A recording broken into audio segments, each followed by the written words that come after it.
वैसे तो हम रामायण की कथाएं सुनते आए हैं, पर फिर भी प्रभु श्री राम और हनुमान के चरित्र और लीलाएं इतनी हमें आकर्षित करती है कि हमें बार बार पढ़ने और सुनने की इच्छा होती रहती है। और कहा गया है कि कलयुग में जितना इस कथनों को पढ़ा जाए उतना अच्छा माना गया है। हनुमान द्वारा लंका दहन रामायण के लंका कांड का सबसे बड़ा भाग है। यही से हनुमान जी की सहायता से ही सीता जी का पता लगाया गया था। यही से हनुमान विभीषण मिलन हुआ था।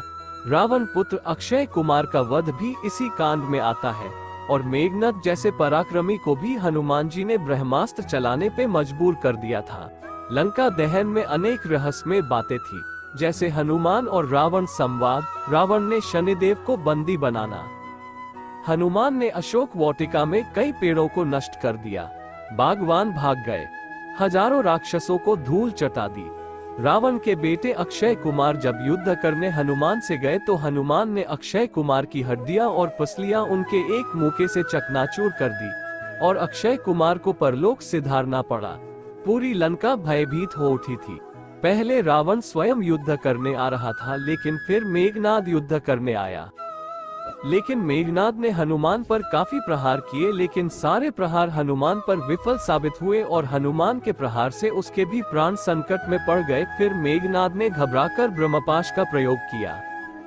हालांकि ब्रह्मा के वरदान से हनुमान ब्रह्मपाश से बंध नहीं सकते थे। उन्होंने सोचा कि ब्रह्मपाश का अपमान नहीं किया जाना चाहिए और रावण की सभा में जाकर भगवान की महिमा को सुनाया जाना चाहिए, ताकि राक्षसों को भय हो।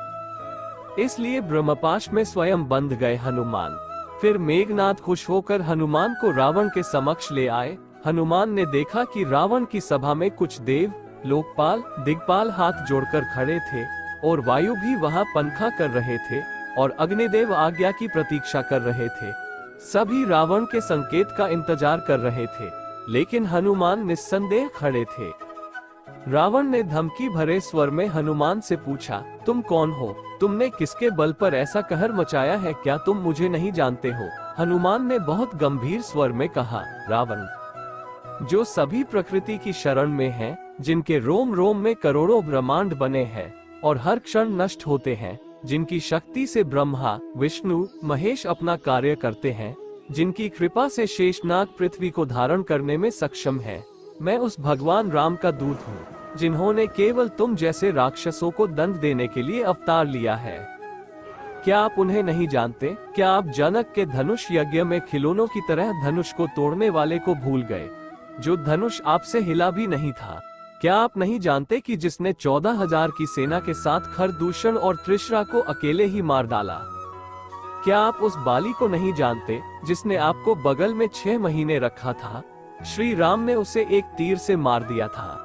रावण, आप उन्हें भूल सकते हैं, लेकिन वे आपको नहीं भूल सकते, जिसकी अनुपस्थिति में भेष बदलकर उनकी धर्म पत्नी को चोरी कर ले आए हो। वो तुम्हें नहीं भूल सकते। मैं उनका दूत हूँ, मुझे बेहतर जान लो, क्योंकि अब समय नहीं है। अब उनके बाणों से लंका तहस नहस होने वाली है। आपके इन सभी साथियों का नामो निशान नहीं रहेगा। हनुमान की निर्भय आवाज सुनकर राक्षस कांपने लगे। उनके मन में डर बैठ गया कि वे युद्ध में भी राम का सामना नहीं कर सकेंगे। देवगण मन ही मन खुश हुए। रावण ने हनुमान की बातों को अनसुना कर दिया।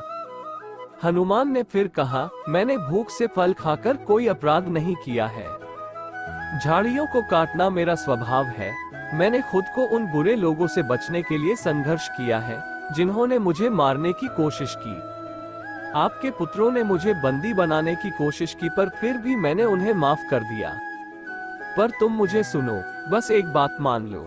मैं विनम्रता पूर्वक बात करता हूँ। मैं प्रेम पूर्वक तुम्हारे हित के लिए बोलता हूँ। रावण, जिनसे काल भी भयभीत रहते हैं, उनसे वेर करके तुम बच नहीं सकते। तुम जानकी माता को लौटा दो और प्रभु की शरण में आ जाओ। परम दयालु प्रभु तुम्हें क्षमा कर देंगे। वे समर्पण से सभी अपराध को भूल जाते हैं। तुम उनके चरण कमल का ध्यान करके लंका के राज्य का आनंद लो। आप उच्च कुल के हैं, आपके पास बहुत धन है, आप एक महान विद्वान हैं और आपके पास पर्याप्त शक्ति भी है। गर्व न करें कि आपको ये सब मिल गया है। ये 4 दिवसीय चंद्रमा है। आओ, भगवान के सामने आत्मसमर्पण करो। मैं तुमसे सच कहता हूँ, मैं कसम खाता हूँ कि कोई भी तुम्हें राम से बैर रखने से कोई नहीं बचा सकता। हालांकि हनुमान ने कई लाभकारी बातें कही, लेकिन रावण को ये पसंद नहीं आया। उसने गुस्से में राक्षसों को उसे मारने का आदेश दिया, लेकिन विभीषण ने आपत्ति जताई कि दूत को मारना अन्याय है। लेकिन रावण ने विभीषण की एक न सुनी और अपने सैनिकों को आदेश दिया कि हनुमान की पूंछ में आग लगा दो। रावण ने ऐसा इसलिए कहा क्योंकि वानरों को अपनी पूंछ बहुत प्यारी होती है और सैनिकों ने कपड़ों को पूंछ के चारों ओर लपेटा, फिर तेल में डुबोया गया और फिर आग लगा दी गई। आग लगाते ही कई राक्षसों ने उन्हें पकड़ कर के शहर के चारों तरफ धुमाने लगे। बच्चे ताली बजाकर हंसने लगे और सभी राक्षस खुश हो गए। लेकिन तभी हनुमान ने अपनी पूंछ से कई राक्षसों को जला दिया और राक्षसों में आतंक मच गया। फिर हनुमान जी ने एक महल से दूसरे महल पर कूदना शुरू कर दिया और सब कुछ भस्म करने लगे। वायु ने मदद की आग भड़काने में। अग्निदेव ने अपने मित्र वायुदेव के पुत्र का साथ दिया। लंका जलने लगी, कई यंत्रों को नष्ट कर दिया, प्रवचन के स्थान भस्म हो गए और सोने की लंका जलने लगी। पूरे शहर में कोहराम मच गया। सभी अपने घर, बच्चों, महिलाओं और बुजुर्गों के साथ भागने लगे और रावण ने शनि देव को भी कैद कर रखा था। रावण ने शनि देव को लंका में एक कालकोठरी में कैद कर रखा था। लेकिन लंका जलाते वक्त हनुमान का पैर उस कालकोठरी की दीवार से टकराया और वह टूट गई। तब शनि देव ने हनुमान से सारी बात समझकर रावण की लंका को उपहास भरी दृष्टि से देखा। एकमात्र विभीषण का घर छोड़कर और पूरी लंका पल भर में जलकर राख हो गई। और शनि देव ने हनुमान को आशीर्वाद दिया और कहा कि अब लंका का विनाश निकट है। फिर वे चले गए। जब हनुमान ने देखा कि शनि देव को मुक्त करने के बाद पूरा लंका ध्वस्त हो गई है, तो इसके भयानक मोर्चों में कोई खतरा नहीं था। वो समुद्र में कूद गए और स्नान करने के बाद सीता माता के पास लौट आए।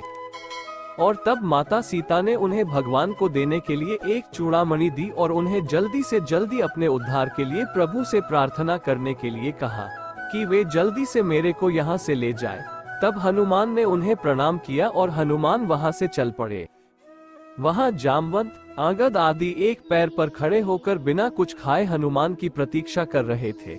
हनुमान को आता देख सभी ने कार्य संपूर्ण होने का अंदाजा लगा लिया और आगे बढ़कर उन्हें गले से लगा लिया। फिर हनुमान भगवान राम के पास पहुंचे। हनुमान ने अत्यंत दयनीय शब्दों में सीता की स्थिति का वर्णन किया। लंका की शोभा, रावण की शक्ति और वहां की हर एक बात हनुमान ने प्रभु को बताए।